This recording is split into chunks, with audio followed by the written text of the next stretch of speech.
S'il y a une chose que j'ai appris en 25 ans à suivre les affaires publiques, c'est qu'une fausseté 1000 fois répétée ne devient pas une vérité. C'est pour ça que j'adore vérifier des faits. Yuri Chassin de l'Institut économique est avec nous. Bonjour. Bonjour. Yuri, ce que je veux vérifier aujourd'hui, j'entends des gens à la télé, mais des gens sur la rue aussi répéter que deux choses. Le Québec donne son minerai et que si on avait des redevances minières à un niveau acceptable, on pourrait tous payer. Là, je veux dire, gratuité. Cette semaine, c'est la gratuité scolaire, mais toutes sortes d'autres affaires qu'on pourrait se payer si on mettait les redevances minières appropriées. Est-ce que le Québec donne son minerai? Non, en fait, on a augmenté de beaucoup les redevances. On est passé, dans le fond, de 12 à 16 mais il y a différents modèles, il y a toutes sortes de contestations, mais essentiellement, ce qu'il faut retenir, c'est que plus on taxe, moins on est compétitif par rapport à d'autres, notamment... Oui, parce que la redevance, du point de vue de l'entreprise, c'est une forme de taxe sur chaque kilo de minerai ou chaque quantité de minerai qui est prélevée.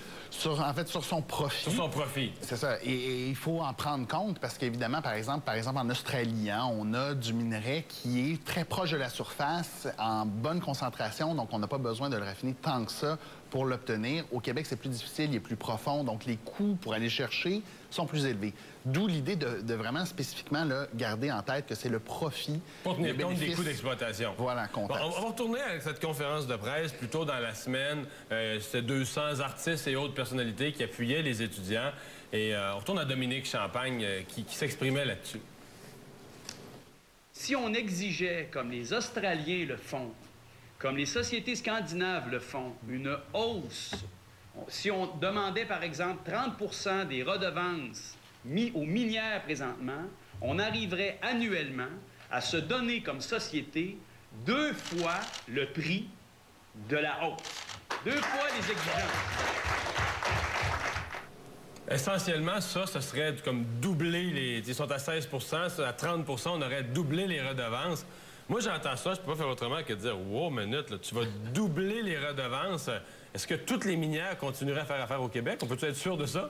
Ben non, exactement. Donc, évidemment, il y a un problème économique là, dans ce calcul-là. C'est-à-dire qu'on prend la situation comme si elle était statique, qu'elle ne bougeait pas, alors qu'effectivement, quand on augmente finalement l'impôt qu'on demande aux minières, évidemment, il y a des activités qui ne se tiendront plus. On va peut-être, par exemple, restreindre les investissements futurs en disant « Ouh, ça va coûter très cher, ces investissements-là. » On ne sait pas combien vraiment de profit on va faire. Il y a des projets de mines dans le Nord, on va mettre un X dessus. On va dire à ce taux-là, il est plus intéressant. C'est plus intéressant, puis parce que c'est peut-être plus intéressant ailleurs. On parle de l'Australie. Là, tu viens de dire le mot « ailleurs ».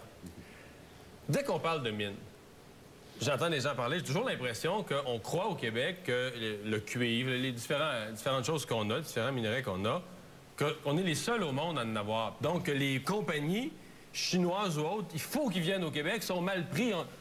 Je me trompe-tu, la plupart de ces minerais-là sont disponibles un peu partout dans le monde? Évidemment, on a des concurrents. Il n'y a pas de monopole là, québécois sur une ressource minière quelconque. C'est pas le cas. Puis en même temps, il y a une variante. Il y a des gens qui disent, bien, si dans le fond, ils veulent aller exploiter ailleurs, qu'ils aillent ailleurs, à un moment donné, il va bien falloir qu'ils viennent chez nous. Puis c'est comme si c'est, dans le fond, des ressources... La richesse va rester là, puis on l'exploitera plus tard à un meilleur prix, mettons. Mais évidemment, on n'a aucune garantie que le prix va demeurer élevé dans le futur. Au contraire, on voit que les métaux, en général, c'est très volatile, ça bouge beaucoup. Puis quand on demande à notre conseiller financier, je veux investir dans les mines, les minerais, on se dit, ouais, on a des nerfs d'acier. C'est vu comme un secteur hautement risqué. Par exemple, en bourse, c'est super risqué. Là. Exactement. Ouais. Donc, on ne sait pas dans 5 ans, dans 10 ans, quels vont être les prix. C'est ça un peu la question. Là. On peut pas penser que c'est... On parle de prix variables. Ça me rappelle mon expérience comme député en région dans le bas du fleuve.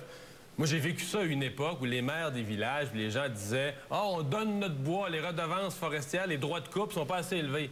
Puis quelques années après, les usines, ça fermait dans le bas du fleuve, puis c'est à la Côte-Nord, une en arrière de l'autre, les scieries, les usines qui travaillent dans l'industrie du bois. Et là, on disait, le gouvernement, avec ses redevances, il égorge l'industrie. Mais c'était le même gouvernement. Parce que dans le fond, c'est ça. Quand le prix est bon, on voudrait aller chercher le maximum. Quand le prix est pas bon, on voudrait que le... Mais le gouvernement, il peut pas changer sa politique tous les 6 mois non plus ou à toutes les fluctuations. Donc, il faut fixer un niveau qui semble acceptable, tant d'un point de vue de compétitivité que d'un point de vue, effectivement, de recettes publiques. Puis on le fixe indépendamment des autres questions. Donc, c'est pas en fonction, par exemple, de est-ce qu'on a 300 millions à mettre en baisse de frais de scolarité, puis on va aller le chercher là. C'est pas combien on a de besoin qui détermine le taux de redevance. On développe une politique minière pour maximiser nos revenus dans ce secteur-là. Après ça, on fait ce qu'on veut avec l'argent. Mais exactement. On peut pas... Ces choix-là sont faits du côté des dépenses après. Si on conclut notre discussion avec une comparaison, parce que dans le fond, on vit dans un pays qui s'appelle le Canada, il y a 10 provinces. Comparaison interprovinciale, on est-tu dans le game? On donne-tu notre minerai? Bien, en fait, on avait un régime très compétitif, très généreux pour les minières il n'y a pas si longtemps. En fait, on était finalement la 9e province sur 10 qui en demandait le moins. Maintenant, on est la 4e, donc on est dans ceux qui en demandent le plus là, aux minières. Donc, on ne donne pas notre minerai si on se fie une comparaison avec les autres provinces. Merci, Yuri, d'avoir été avec nous. C'était là. Après la pause, vos commentaires. Est-ce que, dans la crise étudiante, le gouvernement libéral a gagné des points?